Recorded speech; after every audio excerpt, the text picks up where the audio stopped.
Welcome to Twinin'It. I'm your host, Craig Noble, documentary filmmaker and moto enthusiast.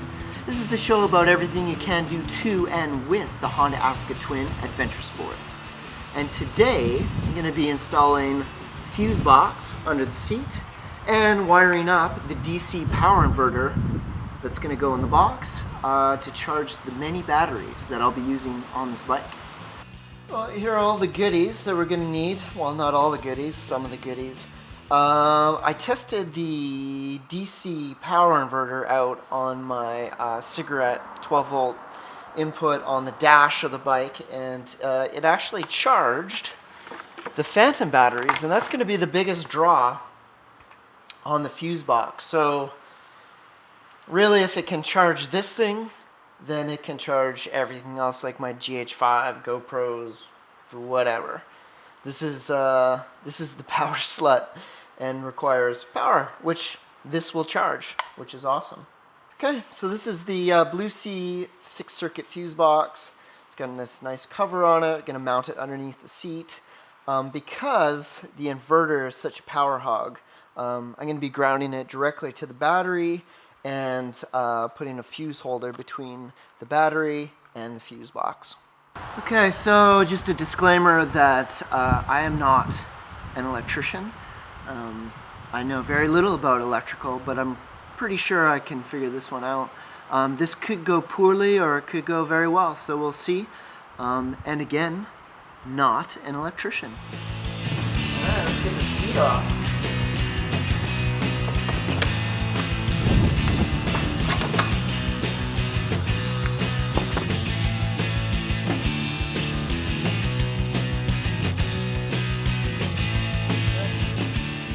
Okay, here are the other fuses, extra fuses. I think I'm going to put this auxiliary fuse box right here. Okay, to power and ground this fuse box, we got to get at the battery. And the battery is in here.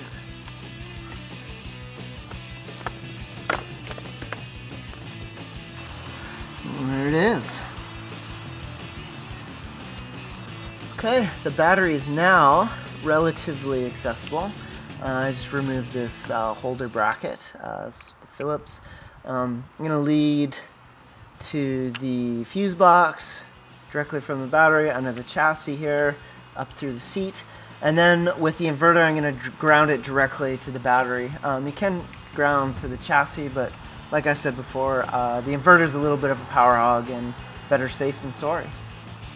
Okay, to make it from the battery to the fuse box, I'm going to have to splice some more lead. I'm going to have to cut the DC power, positive and negative. Positive is going to run back to the fuse box. Negative, I'm going to run back to the battery.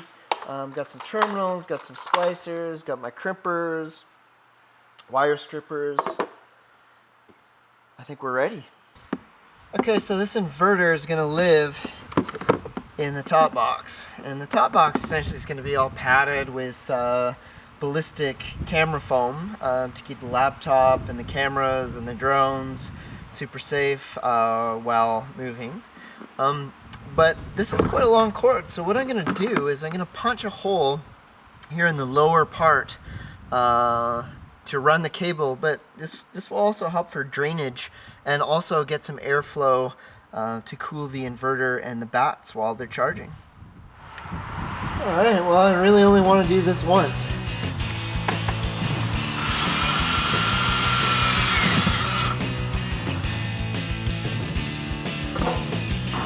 Feed it through. It's probably the perfect size, actually. So the rear seat is in place, but we don't have enough wire. So I'm going to have to splice a little bit more wire than I originally thought to get to the fuse box down here. But, you know, better to have more slack than less, so get splicing. Okay, we've got the inverter separated into its positive and ground. This ground with the terminal is going to go to the battery. Positive is going to the fuse box. We have a 20 amp fuse in the slot. We have the positive that's going to feed directly from the battery with a 30 amp fuse, and that's in slot number 1 on the fuse box. So I'm gonna do a final measure before I install it on the bike. I got the positive and the ground. Just leaving a little bit of slack in the box. We're gonna connect the positive lead to the inverter here. This is looking good. And the ground going straight to the battery. Alright, from the fuse box, we're gonna have both wires run under the chassis and connect to the positive, and then we have the ground coming in here, run with the positive that feeds the fuse box. And I think I'm just gonna tape up all the connections like the ground, just for safety. Time to test our wires. Negative off first.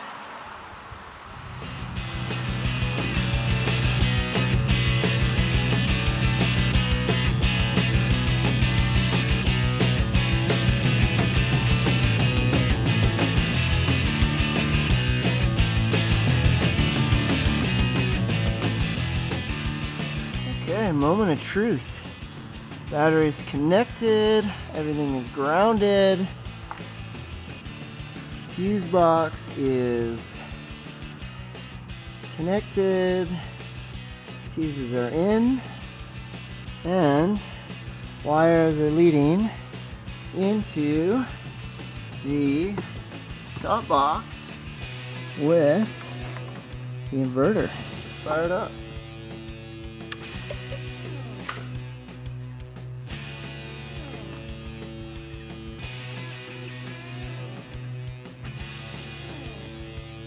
No blown fuses yet. Moment of truth.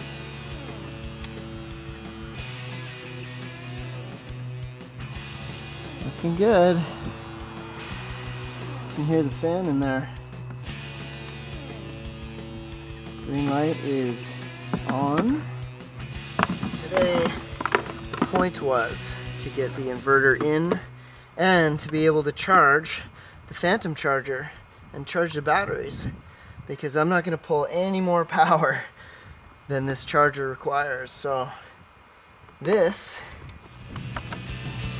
is it.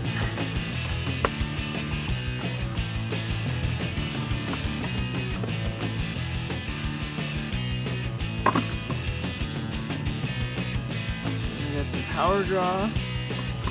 We have the battery charging there. I don't know if you can see that flashing green light, but it looks like we're in business.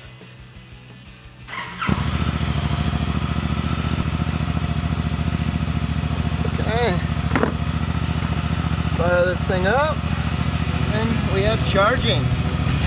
Very good.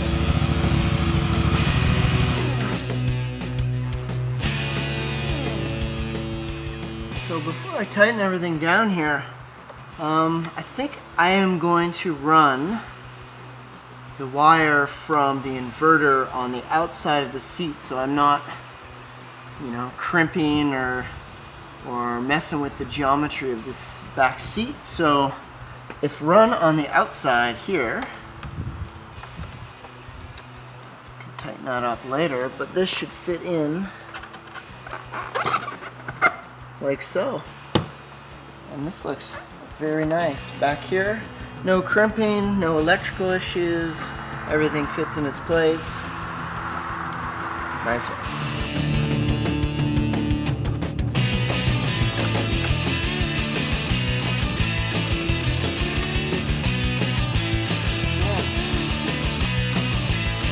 Tight.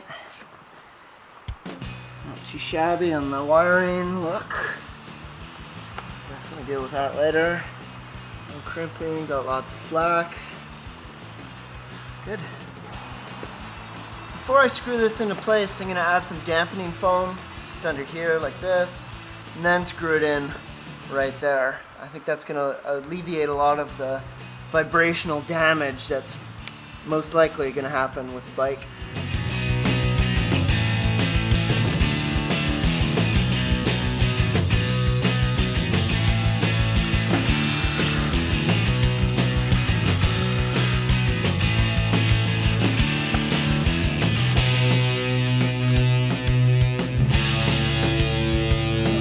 shabby.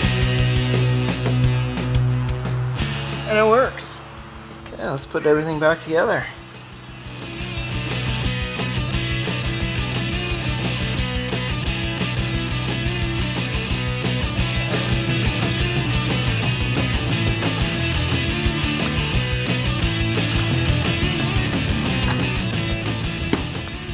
That's what we did.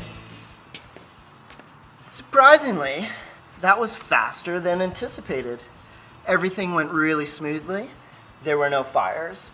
And I can now charge bats and other electronics in the top box while I ride, which is pretty cool. You know, all of this is pretty much for the love of bats and the future accessories that are going to go on the bike and will lead to very good times in the near future. So thanks for watching, and stay tuned for another episode of Twinin'It.